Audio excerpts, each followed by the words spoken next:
Hey guys, Lise here, the Complexion Concierge, and it is another No Makeup Monday.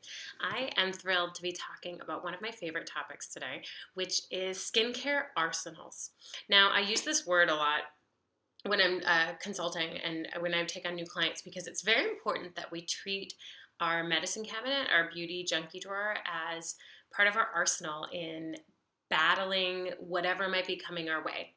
Um, yes, you have a skin type, and yes, you have a tendency towards doing one thing, but no one person and no one person's body is going to behave exactly the same every single day because the world is different every day, and you are different every day, and you do different things every day. So, that being said, everybody needs an arsenal. There are things that we'll go over throughout the course of these No Makeup Mondays and in the blogs about what you want to be looking for.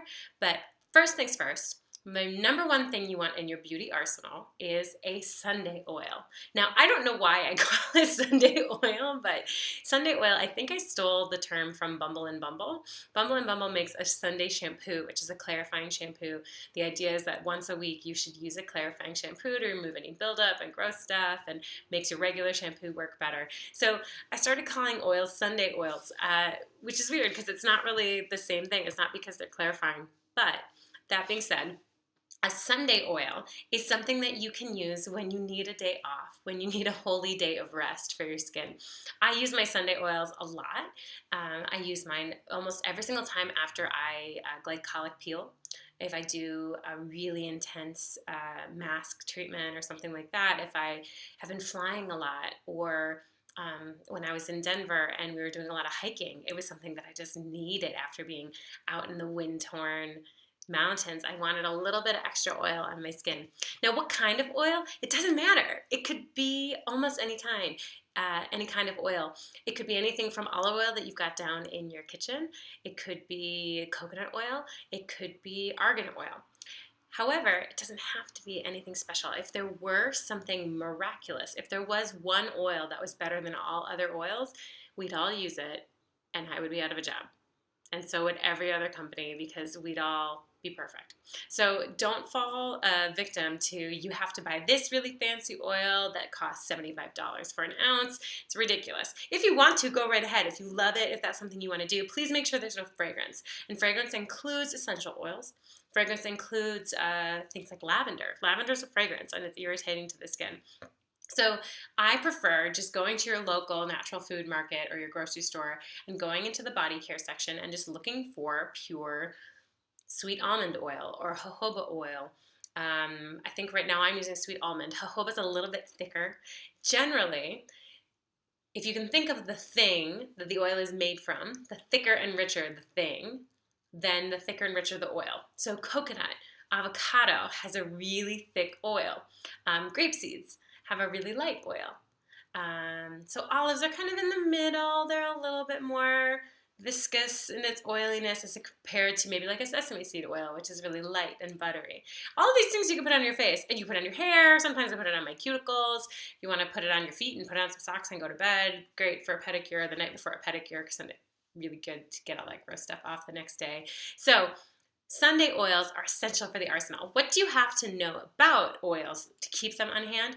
The worst thing that can happen to an oil is that it's going to go rancid. Same thing that could happen in your kitchen. So my recommendation is to hold on to a little travel size bottle.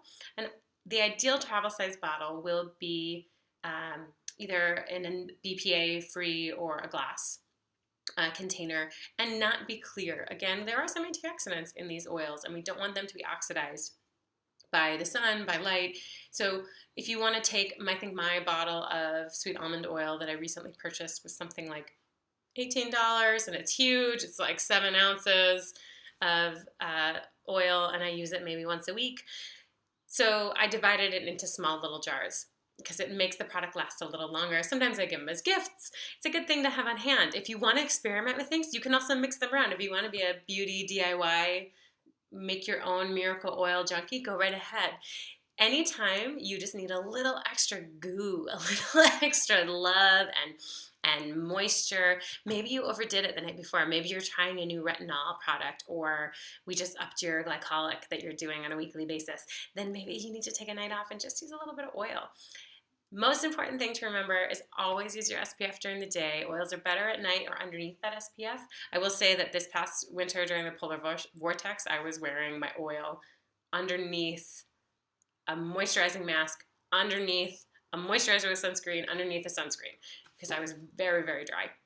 So this is how that tool gets used. Think of it like a smoothie. Think of it like when you wake up after a long night of partying and you just need a good something to fill your stomach and make you feel better and give you good vitamins and nutrients, but not be too overwhelming to your system. It's going to give you just that essential goodness and moisture content. It's going to give up your oil. Of course, this has nothing to do with hydration. This sadly will not have anything to help with if you're really dehydrated, if you need more water in your diet, but it can help with the oil content. Also, even if you're an oily skin type, you might like having the oil in hand too.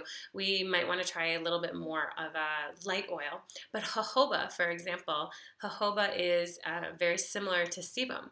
So some women, and this is not universal, but some women do find that when they apply jojoba oil on top of their skin, their own oil glands are less productive. So maybe we can experiment with that for you. Another fun thing to try is sometimes if I have the day to myself, if I'm home and doing errands and laundry, I'll get out of the shower and I'll put a bunch of oil on my face and then just let it sit there while I run around and do different things. Maybe 20 minutes later, an hour later, 3 hours later, whenever I need to leave the house, then I take a nice warm washcloth and I steam off the excess and then just go about my day. Again, leaving sunscreen or putting sunscreen on as well, of course, because I love sunscreen. But these are the things that you can do with your Sunday oil. So I encourage you all to either experiment with what you've got lying downstairs in your kitchen or buying something new the next time you're at the store. The one thing, of course, is that we want to keep these separate. Like, don't obviously put something on your face and then stir fry with it later. That'd be gross. But you guys are smarter than that. I know you're not gonna you're not gonna make that mistake. So if you have any questions about Sunday oils or want some recommendations of ones that might be right for you, let's get in touch. I'm happy to do a consult and just talk you through some of these things. And again, if you have any other questions, I'm happy to answer. So this has been another No Makeup Monday vlog. I'm super excited about next week. I can't wait to see you and have a great rest of your week. Bye.